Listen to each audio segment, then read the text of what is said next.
Bendiciones para todos nuestros hermanos de Templo Belén. De nuevo estamos en este espacio, un espacio donde podemos aprender de la palabra del Señor, conocer un poquitico de noticias de lo que está pasando en el mundo, porque recuerde que siempre estamos orando por las necesidades en cuanto al envío de nuestros obreros transculturales para llegar a los pueblos no alcanzados, que todavía son muchos en el mundo. Así que bienvenidos a este espacio, y como siempre los miércoles estamos tocando temas para aprender a orar mejor, pero que nos ayuden a enfocarnos correctamente en los diversos aspectos de la vida. Estamos estudiando el libro de Génesis, así que bienvenidos a este espacio y esperamos que ya todos estén asistiendo en sus casas, allí en las células que tenemos, los fines de semana o las celebraciones que se tengan en los lugares de reunión, allí en los municipios y ciudades donde Templo Belén hace presencia. Un saludo también a todos aquellos que están conectados con nosotros desde lejanas tierras. Bendiciones para todos. Continuamos adelante con el Señor. Dios ha sido bueno. Padre, te damos gracias por cada creyente de nuestra iglesia. Te damos gracias por aquellos que apenas inician el conocimiento de la vida cristiana en tu palabra. Ayúdanos y guíanos para seguir estrictamente lo que tú dices allí en las Sagradas Escrituras. Es nuestro faro, es nuestra guía. No queremos desviarnos de ella. Que no sean las tradiciones, que no sean las modas, que no sean los prejuicios, que no sean las narrativas falsas que el enemigo quiere levantar y que inclusive pueden penetrar un poco dentro de nosotros los cristianos. Ayúdanos a mantenernos enfocados para tu honra y gloria y bendición de millones. En el nombre de Cristo Jesús. Amén. Muy bien, yo quiero que hoy oremos por un pueblo bello, y es un pueblo muy hermoso. Estamos hablando en Mali. Allí hay una etnia que se llama los Bambara. Ellos son algo así como 6.723.000 personas, y están llenando allí el valle del lago del río Níger o Níger. Están allí ocupando una buena porción. Es la etnia más grande de lo que se llama el país de Mali o Malí.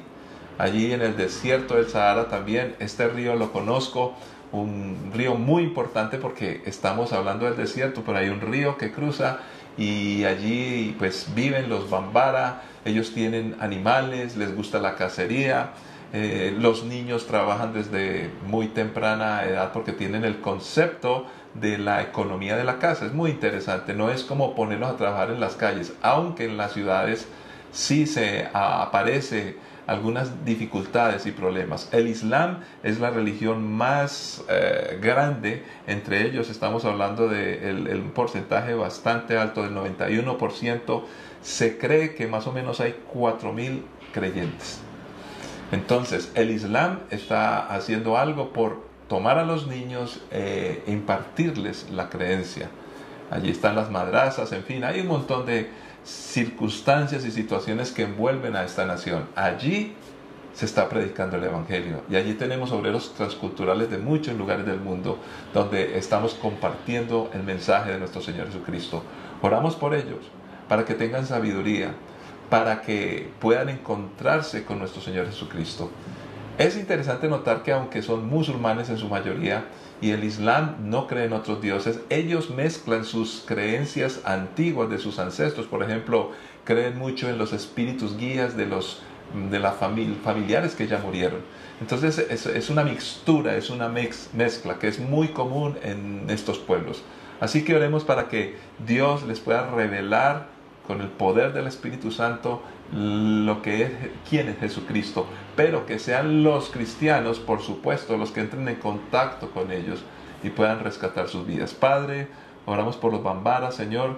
Este grupo, millones de personas allí en Mali, oh Dios, necesitan de tu amor, de tu bondad, de tu misericordia.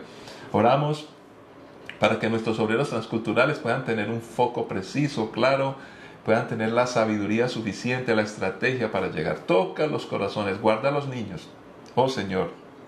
Además es un país que está encerrado por las distintas dificultades políticas y religiosas, donde hay muchas cosas que están pasando, prácticamente una guerra civil. Las Naciones Unidas se han retirado, los franceses se han retirado, algunos quedan, en fin, es tormentoso, Señor, es muy complicado la problemática que está viviendo esta nación. Padre, allí, en medio de la dificultad, tu gracia, Señor, es multiplicada y toca las vidas y los corazones. Te agradecemos, Señor amado. Gracias porque hay una pasión en nosotros por seguir intercediendo y creyendo que tú amas a cada pueblo y nación de la tierra sin excepciones, y por eso quieres que llegue el Evangelio, y nosotros tenemos un compromiso y una tarea. Bendice a todos aquellos mis hermanos que están comprometidos en orar, con las rodillas de los que oran, con los pies de los que van, apoyar a aquellos que van, o muchos que están recibiendo el llamado para ir a estas naciones lejanas, Señor, o grupos culturales lejanos, y también con las manos de los que dan, con generosidad, Señor, porque creen y creemos que el Evangelio debe ser presentado. Bendice, prospera, ayuda, y caminamos juntos confiando que lo más importante es que las personas conozcan de ti, en Cristo Jesús. Amén. Amén. Muy bien, ahora vamos a ir a las Sagradas Escrituras y vamos a irnos al primer libro de la Biblia, por lo menos en el orden que tenemos en el libro que nosotros, o la edición que ahora tenemos, recordando que no es el orden necesariamente ni cronológico ni el orden exacto en que se escribieron los textos bíblicos, pero allí está para que nosotros podamos crecer y madurar en la fe de nuestro Señor Jesucristo. Así que vamos a ir al libro de Génesis, capítulo 24. Libro de Génesis, capítulo 24. Vamos a leer versículos 65 al 67.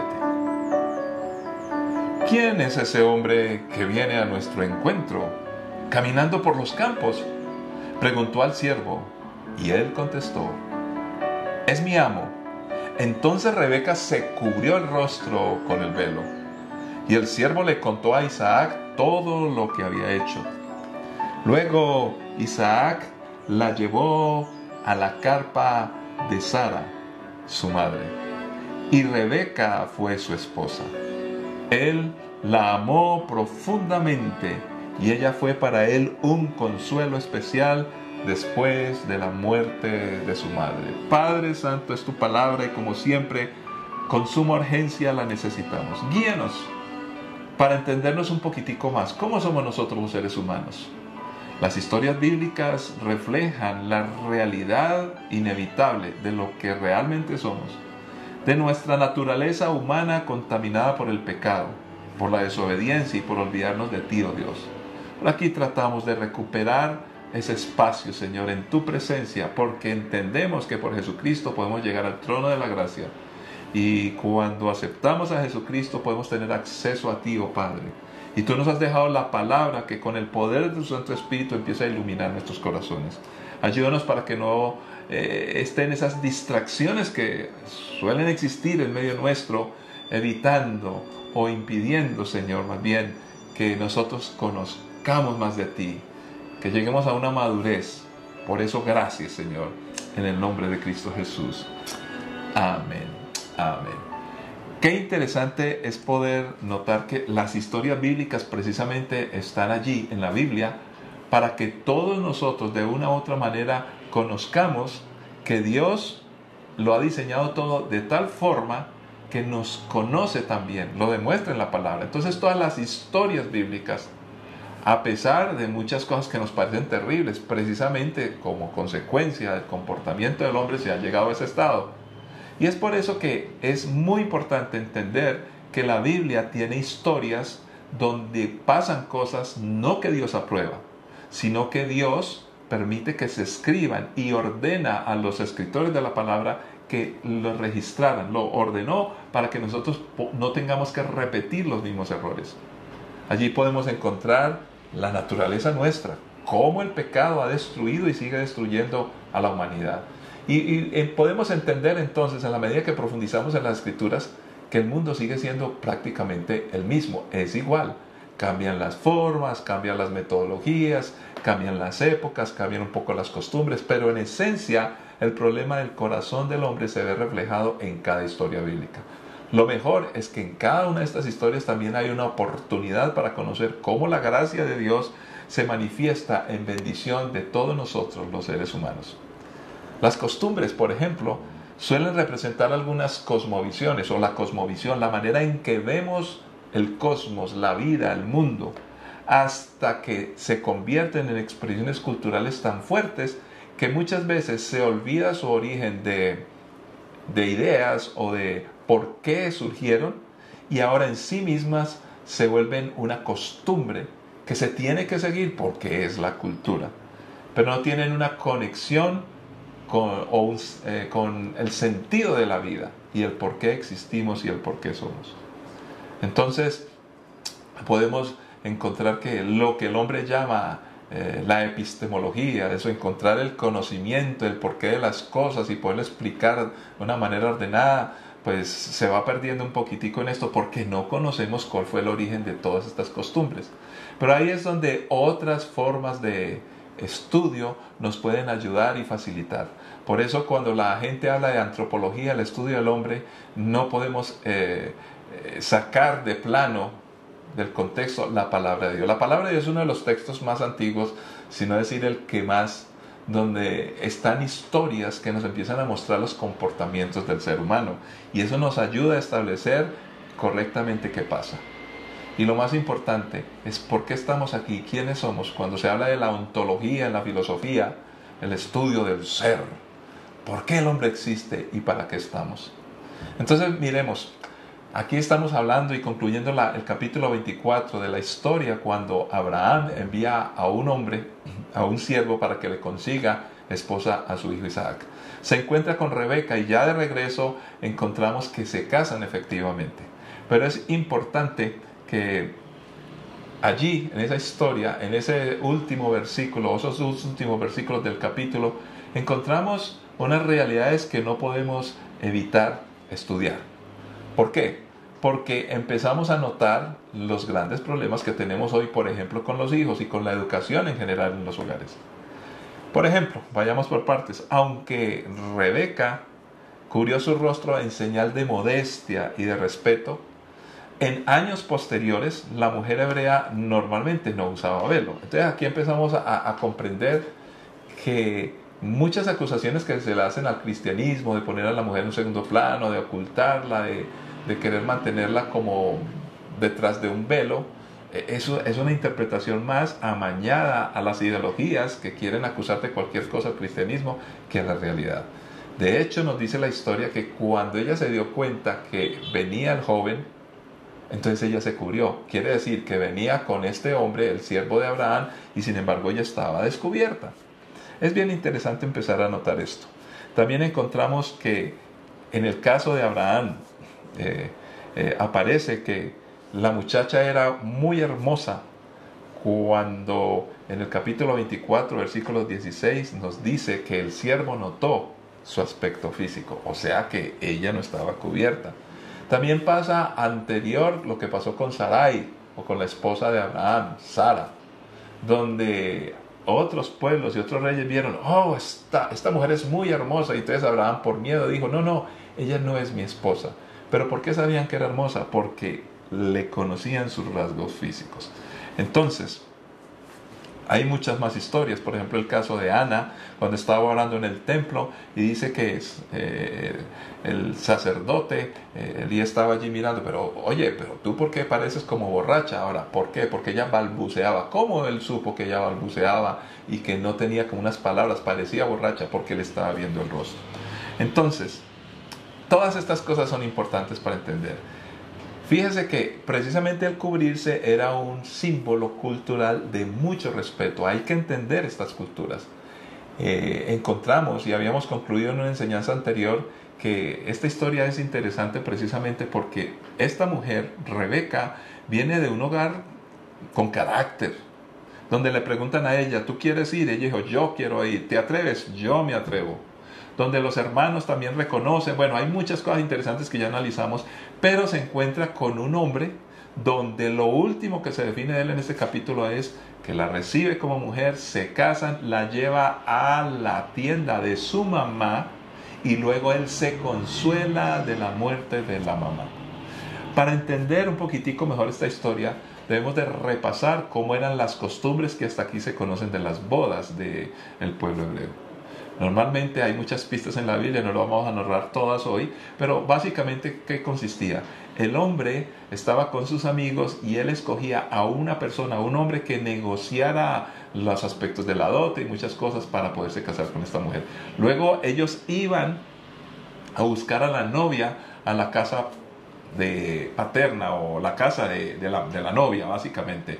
Ella estaba con doncellas. Esta es una historia que es muy recurrente en muchos escritos, y también en la Biblia hay vestigios de muchas de estas costumbres, como está por ejemplo la parábola de las 10 vírgenes.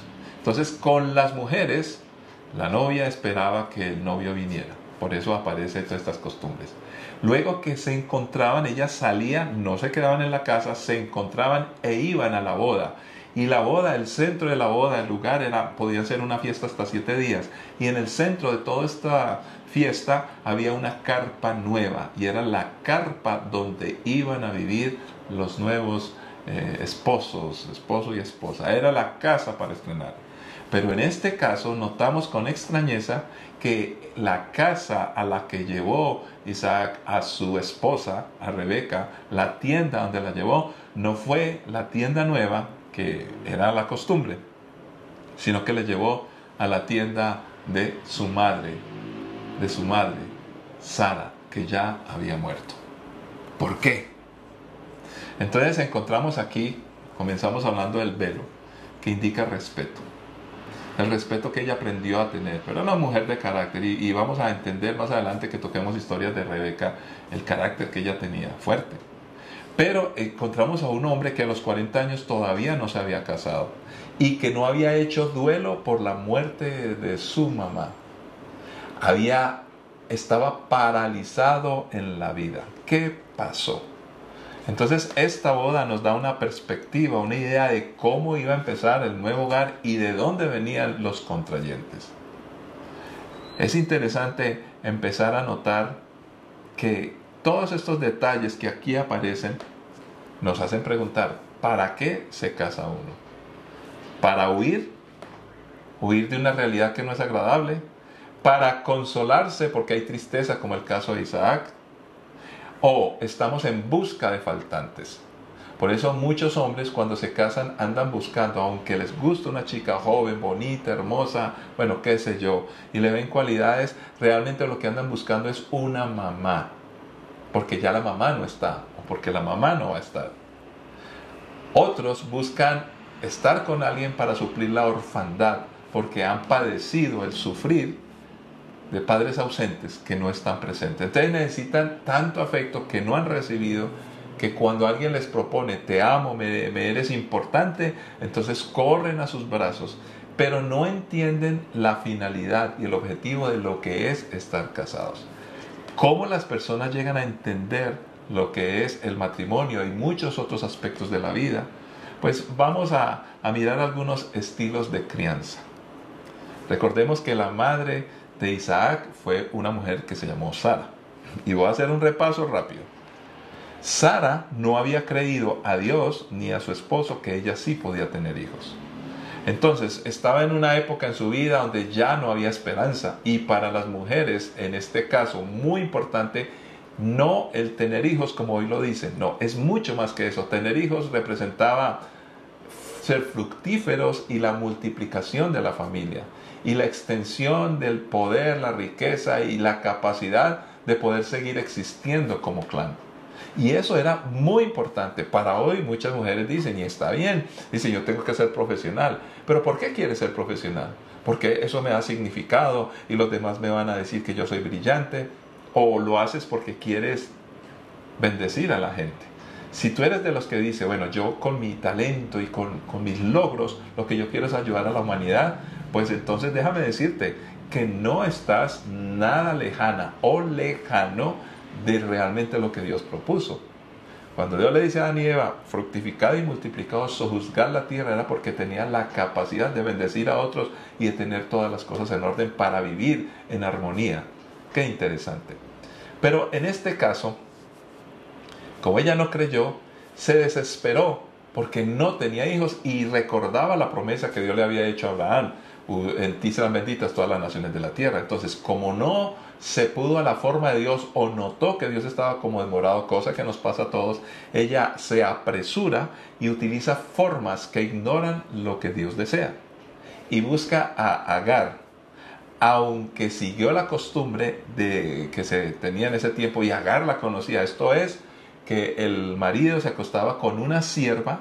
Cuando ella quedaba en embarazo, gestaba a su hijo en el vientre, y cuando fueran a nacer en el parto, sacaban del vientre o sacaban al niño o la niña, lo que fuera, y lo sacaban y lo recibían en las piernas abiertas de la señora de la casa.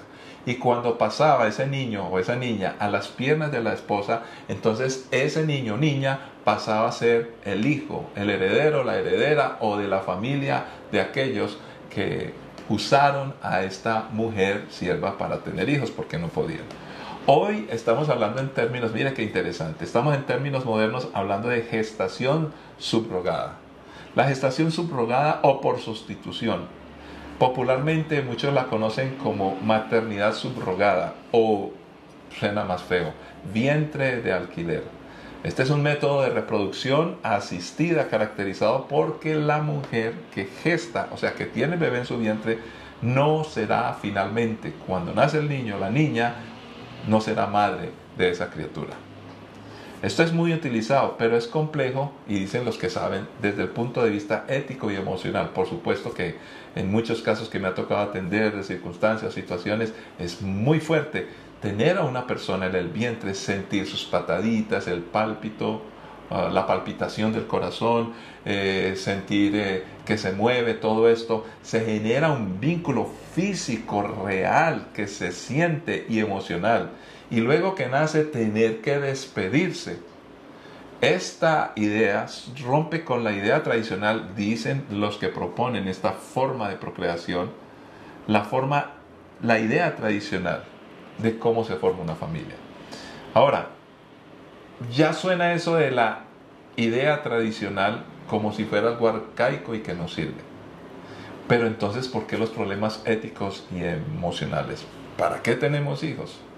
¿Para una satisfacción personal? ¿Una demanda de la sociedad? ¿O por diseño divino consentido de ser fructíferos y multiplicar con todas las herencias correspondientes que vienen de una familia? Según la palabra, es un acto sublime, tener familia, tener hijos, una razón para continuar con la vida del ser humano, su existencia, y desde la perspectiva del amor, no de otra, de un amor que se compromete poder seguir poblando y bendiciendo unos a otros. Una aventura hermosa donde somos muchos, pero que hay una conexión real, no por interés egoísta, sino por un diseño divino precioso. Ahora, voy a mencionar algunos aspectos. Hay muchos autores cristianos, buenos escritores, que han estudiado el tema acerca de cómo se deben de criar los hijos. Porque encontramos que Isaac, un hombre de 40 años, tenía conflictos y conflictos severos en su vida por una crianza desenfocada o no de buen enfoque. Hay muchos autores cristianos, escritores, que han hecho estudios y que han llegado a unas conclusiones que más o menos están homogenizadas. En otras palabras, inclusive otros estudiosos de lo que tiene que ver con el desarrollo normal de las familias, y empiezan a hablar de la educación de los hijos, cómo se crían los hijos. Algunos, muchos de ellos poniéndose de acuerdo, también han mirado ese tema, pero han encontrado que en la palabra de Dios, en textos bíblicos, en casos específicos como el que estamos estudiando, se empiezan a encontrar patrones desenfocados de educación, y están escritos en la Biblia para que notemos las consecuencias. Aquí voy a tomar el atrevimiento de mirar algunas formas de crianza que en un compendio, porque tampoco creo que sea la persona que lo escribió todo, sino que consultó. Este fue un estudio, June Hunt, así se llama, y nos está hablando de varias formas de crianza que aparecen en la sociedad, pero que la Biblia nos demuestra que existen. Empecemos por la primera, dominante. Cuando digo primera, no importa el orden, es la primera en el orden que la vamos a tocar hoy. Esa forma de criar, dominante, busca controlar el comportamiento. Un ejemplo en la Biblia, Labán. Labán tomaba decisiones utilizando a sus hijas. Engañó y desheredó según su criterio. Esta es una historia que está más adelante en la Biblia de lo que estamos ahora. Pero Labán hizo una jugarreta precisamente con un hijo de Isaac. eran de la familia y todo lo tenía controlado. E inclusive desheredó a una persona de su familia, porque la persona dominante controla todo, controlador a morir. Nos dice Colosenses 3:20 al 21, hijos, obedezcan siempre a sus padres, porque eso agrada al Señor. La parte de los hijos, padres, no exasperen a sus hijos para que no se desanimen.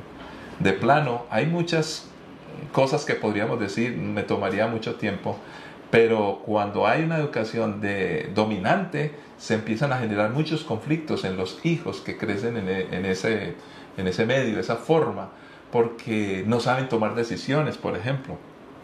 Y como dice el texto, viven desanimados y se exasperan con facilidad, porque no son capaces de tomar las decisiones porque alguien siempre las tomó por ellos. Entonces, cuando se domina en la educación, esa es la forma de crianza, es dominante, empiezan a dañar los hijos. No se confunda dominar con la autoridad del padre. La autoridad es otra cosa. La autoridad no busca ser dominante. La autoridad busca simplemente manifestar una relación correcta entre padres e hijos, porque ese hijo o esa hija también necesita empezar a conocer la autoridad, que no es para dominar, sino para estar en control personal y no pensar que si yo domino y controlo al otro, entonces yo tengo control. Ese es un despiste. Cuando yo más quiero controlar a los demás, más descontrolado estoy. Pero miremos otra forma de educación o de crianza, y es la permisiva.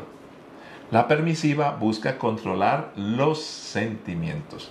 La persona que está educando quiere sentirse muy bien, quiere manejar una buena atmósfera muy agradable. Y no entiende que a veces a los hijos hay que decirles un no, aunque se molesten y se ponga tensa la relación. Es necesario que aprendan a escuchar. Uno no siempre tiene todo lo que quiere en la vida. Hay que enseñarles a los hijos a que pueden lograr grandes cosas, pero ¿a qué precio y hasta dónde? No se puede sobreponer el egoísmo. Todos necesitamos aprender a tener límites, y cuando hay una crianza permisiva es un desastre. Y encontramos a Samuel. Dice la Biblia en primer libro de Samuel, capítulo 2 y 4, que los hijos de Samuel hacían lo que querían, porque su padre nunca los corrigió ni les dijo nada. En otras palabras, no digamos que era complaciente, porque de hecho Samuel se entristeció cuando se dio cuenta que sus hijos eran un desastre. Pero ¿por qué él quería darles gusto en todo? Se dice que muchas veces queremos mantener armonía en el hogar, pero es una armonía equivocada, es una armonía ficticia, no es una armonía resultante del acuerdo, de la comprensión y de conocernos en dónde estamos cada uno, sino simplemente es una armonía para deje así, no quiero tener problemas. Cómo los hijos van a afrontar problemas, cómo los hijos se van a poder relacionar con otros, nunca serán capaces de confrontar a nadie porque son permisivos y prefieren dejar las cosas quietas. Eso genera muchos problemas. Dice Proverbios 13:24, quienes no emplean la vara de disciplina odian a sus hijos. Los que en verdad aman a sus hijos se preocupan lo suficiente para disciplinarlos. Cuando aquí habla de la vara, no está diciendo que se les dé rejo con una vara, no, para nada. Estamos hablando que la vara que mide el castigo disciplina. Ahora, no estamos hablando del castigo necesariamente físico, agresivo y violento. Estamos hablando de una corrección que debe estar temprana. Y el padre debe preocuparse por disciplinar a sus hijos, entendiendo también que la disciplina no es negativa, es positiva, porque adquirimos disciplina, adquirimos buenos hábitos. Entonces, si no lo hacemos, los hijos que crecen en ese ambiente permisivo se creen dueños del mundo y respetan a los demás y generan caos. Creo que de eso estamos viendo mucho hoy. Ahora, hay otra forma que habla la Biblia y tan en duda, hoy todo el mundo critica a todos como padres y como madres. Empecemos por nuestras familias. ¿Cómo los estamos educando? Y es obvio que vamos a encontrar hoy en todas las culturas del mundo, inclusive los países con más riqueza, unos problemas de educación donde resultan locos matando a otros, donde resulta gente queriendo no vivir más, el suicidio, donde personas con mucha formación académica y recursos económicos terminan haciendo un desastre con los demás. Todo por una mala crianza. Y lo peor es que el mundo cree que no es el hogar donde se educa a los hijos, sino son los colegios, las universidades. Allá se aprenden cosas que son valiosas, pero nunca el carácter. Miremos otra manera. La crianza al estilo dependiente. Controla el comportamiento y los sentimientos a la vez. Y el ejemplo precisamente aparece en la historia que hoy leímos, Rebeca. Rebeca creó una dependencia, más que dependencia, codependencia en su hijo Jacob, a tal punto que cuando ella murió, estamos hablando en este caso de Rebeca, sí, cuando Jacob tuvo a su hijo Jacob, ¿se acuerdan de la historia? Toma a su hijo y engaña, lo lleva a engañar, lo lleva a destruir, lo lleva a acabar con todo. Ustedes imaginan la historia cuando la mamá le dice: mi hijo, usted no es capaz de sobrevivir. Entonces este niño pareciera que fuera frágil, porque la madre le hacía todo, le ayudaba en todo. Ahora, hay que ayudar a los hijos, pero una cosa es ayudarles y otra cosa es hacer las cosas que ellos pueden hacer por sí mismos. Entonces, en este caso, Rebeca, que entre otras cosas, no puedo ahondar más, Rebeca era un estilo de mujer que también estuvo en Sara, solo que en Sara se manifestaron otras cosas más. Pero diríamos que las dos criaron a sus hijos de manera dependiente. Entonces los hijos dependen de sus padres. Y cuando los hijos dependen de sus padres y llega el momento de salir al ruedo de la vida, no son capaces de hacer nada. Y quedan paralizados en su existencia. O sea, como todo me lo hacían, todo me lo solucionaban, yo dependo, necesito a mi papá, a mi mamá, yo no puedo vivir sin ellos. Dice la Biblia en Jeremías 17, 5 y 6. Esto dice el Señor: malditos son los que ponen su confianza en simples seres humanos, que se apoyan en la fuerza humana y apartan el corazón del Señor. Son como los arbustos raquíticos del desierto, sin esperanza para el futuro. Vivirán en lugares desolados, en tierra despoblada y salada. Me encanta el segundo versículo, que me hace entender mejor el primero. Dice: cuando confiamos o ponemos nuestra confianza en los seres humanos, nos estamos apoyando en una fuerza que nos aparta del corazón del Señor. Pero cuando hace la definición muy gráfica, dice: son arbustos raquíticos del desierto, sin esperanza para el futuro. Los hijos dependientes no tienen esperanza por el futuro, ni van a tener anhelos de seguir levantando una nueva generación, porque son dependientes. Y ellos dicen: si no puedo yo porque me falta mi papá y mi mamá, ahora ¿cómo me voy a encartar yo con hijos? No puedo yo conmigo mismo, ahora ¿cómo voy a ser capaz con otros? Terrible. Entonces este ejemplo de Rebeca y la historia con Jacob, que vamos a estudiar, por supuesto, más adelante, Jacob es un personaje muy interesante en la Escritura. Nos ayuda a entender lo terrible que es crear hijos dependientes. Tenemos otra forma de crianza, la indiferente. La indiferente busca evitar la responsabilidad. No me quiero cansar, esto es muy duro. Entonces, a ver, que se levanten como puedan, a mí también me tocó muy duro, y en fin. David, por ejemplo, estuvo más cerca de sus negocios que de cuidar a sus hijos. Y desastres que ocurrieron en la historia de esta familia, con consecuencias tremendas para todo un pueblo y toda una nación. En la historia de David reconocemos que todos nosotros, cuando no educamos bien a nuestros hijos en nuestra casa, vamos a soltarlos a que otros que no los aman, que no los criaron, que no los tuvieron, metan mano, de acuerdo a sus intereses particulares. Y cuando los hijos, ya hablemos de ciudadanos, de personas adultas, que van a ser padres, que van a ser gerentes, que van a ser, qué sé yo, un montón de cosas, ¿en manos de quién va a quedar el destino de un país? De personas descaracterizadas, porque el carácter férreo, fuerte, con convicción, con seguridad, se forma en la casa. En el colegio es demasiado tarde, en la universidad es demasiado tarde. El problema es que la universidad le puede dar mucho conocimiento a una persona con un mal carácter. Y ese buen conocimiento, bueno y mucho, en manos de una persona con mal carácter, hace desastres. Pero una persona, así no haya podido ir a la mejor universidad, no haya podido estudiar lo mejor de lo mejor, pero tiene un buen carácter, con ese buen carácter, cualquier cosita pequeña la convierte en bendición. Por eso es tan importante. La indiferencia es terrible. Entonces debemos de ser responsables por nuestros hijos. Primera carta a Timoteo 3:4 dice: el que quiere ser líder debe dirigir bien a su propia familia y que sus hijos lo respeten y lo obedezcan. En muchas discusiones interesantes de sociedad, de economía, de ideología, de política, podríamos hablar quiénes son los más buenos. Y mucha gente se jacta de tener el conocimiento de las cifras que muestran las organizaciones internacionales, de los problemas de la historia, y pueden ser muy acertados en esas historias, en esas cifras.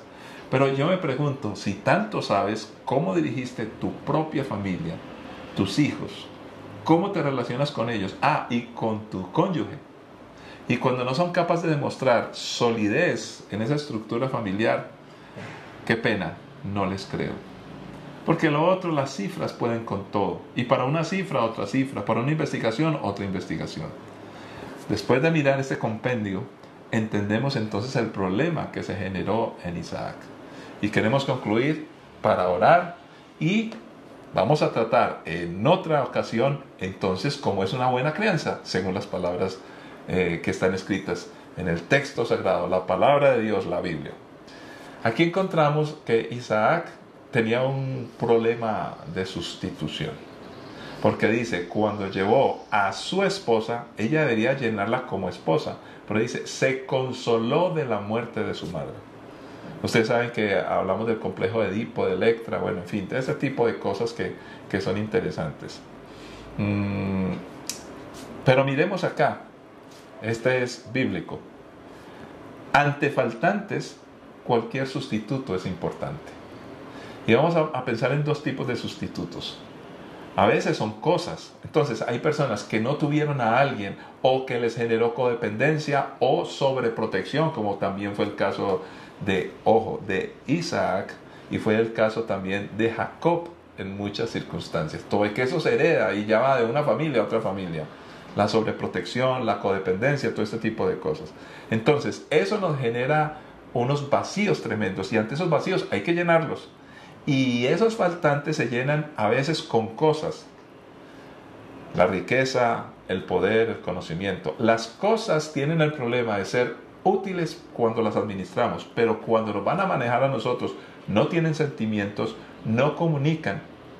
No nos pueden afirmar, no, porque no tienen una voluntad, son cosas. Ahora, si esos vacíos los suplimos con cualquier persona como Isaac, trata de suplir la ausencia de su madre con su esposa, empezamos a generar otros desastres. ¿Por qué? Porque se generan unas expectativas equivocadas, poniendo cargas en las personas que no pueden, ni deben llevar, ni tienen por qué hacerlo, y tampoco lo entienden. Ustedes se imaginan en muchos aspectos de la relación entre esta nueva pareja, Isaac y Rebeca, donde Isaac de pronto le exigía cosas que su madre hacía con él. Protección, la ayuda, tantas cosas. Recuerde que esta Sara generó muchas cosas equivocadas en su hijo. ¿Por qué? Porque tuvo un hijo que no era el que Dios quería. Y ese hijo, cuando ya Dios le dio a Isaac, humillaba a Isaac.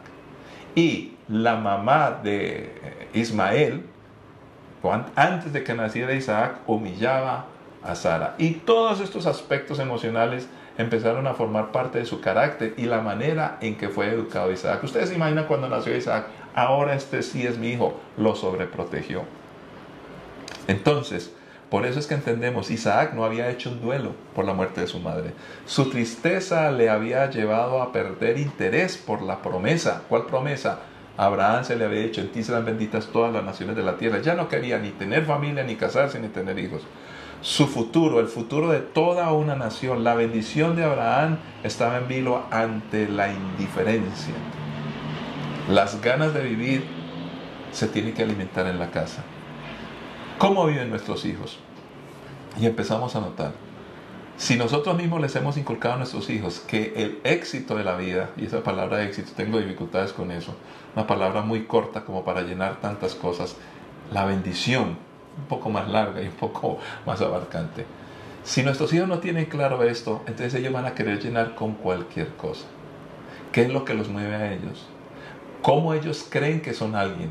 Porque tienen grandes logros. A veces los padres les decimos, estudie mucho para que sea alguien. ¿Cómo así es que tú eres alguien? O consiga plata para que no se deje humillar. ¿Cómo así? Y entonces a todo el mundo lo vas a comprar. ¿Dónde está tu riqueza? ¿Quién eres tú? ¿Cuánto vales? Y por supuesto que en esos términos nadie querrá tener multiplicación hacia el futuro en una nueva generación. ¿Por qué no oramos? Le decimos, Señor, ayúdenos a enfocarnos correctamente, aspecto que estudiaremos en una próxima ocasión. Padre Santo, perdónanos. Y más bien esta enseñanza tiene que ver mucho con el reconocer, el enfrentar, más bien confrontar en nuestra vida muchas falencias, oh Dios, muchos faltantes. Porque tal vez nosotros mismos somos culpables de educar a nuestros hijos, o tal vez en nuestro pasado, en nuestras familias, ha existido bastante aspectos desenfocados de lo que es la crianza, Señor. Tal vez hemos querido ser dominantes, hemos querido ser permisivos, hemos querido generar una dependencia, o somos indiferentes, Señor. Perdónanos por ello. Ayúdanos, Señor, a superar todo esto. Y ayúdanos a entender con tu palabra, como ya se propone en el texto bíblico, Señor, a no confiar en el ser humano. Mi papá y mi mamá son bellos, hermosos, una bendición, pero mi vida no depende de ellos, ni ellos tienen que depender de mí. Somos familia, pero todos dependemos de ti, Señor. Ayúdanos a entender que no podemos ser permisivos, que a los hijos hay que confrontarlos, oh Dios. No debemos ser indiferentes, al contrario, estar pendientes permanentemente, Señor. Padre, ayúdanos a no ser dominantes, porque no por ser dominantes tenemos autoridad. Glorifícate en nuestras vidas y ayúdanos a caminar correctamente, porque tanto que hablamos, por ejemplo en Colombia, de una sociedad mejor, de un futuro bueno, pero si ignoramos la esencia que es la familia, como lo plantea la Escritura, estaremos condenados a vivir sin multiplicación y sin vida abundante, y todo será una tristeza y muerte, sequedad, esterilidad, no solamente humana, que a muchos pudiendo tener hijos no los quieren tener, sino emocional, y acerca del emprendimiento y tantas otras cosas. Padre, en el nombre de Cristo Jesús, te pedimos que nos ayudes, porque la vida es compleja, la vida es integral, y necesitamos reunir todos los aspectos como lo demuestra tu palabra, para tu honra y gloria y bendición de muchos, en Cristo Jesús. Amén. Que la paz y la gracia de nuestro Señor Jesucristo les acompañe, y recuerden, caminamos juntos, entre otras cosas, en 50 días de Pentecostés, emocionalmente sanos. Bendiciones para todos.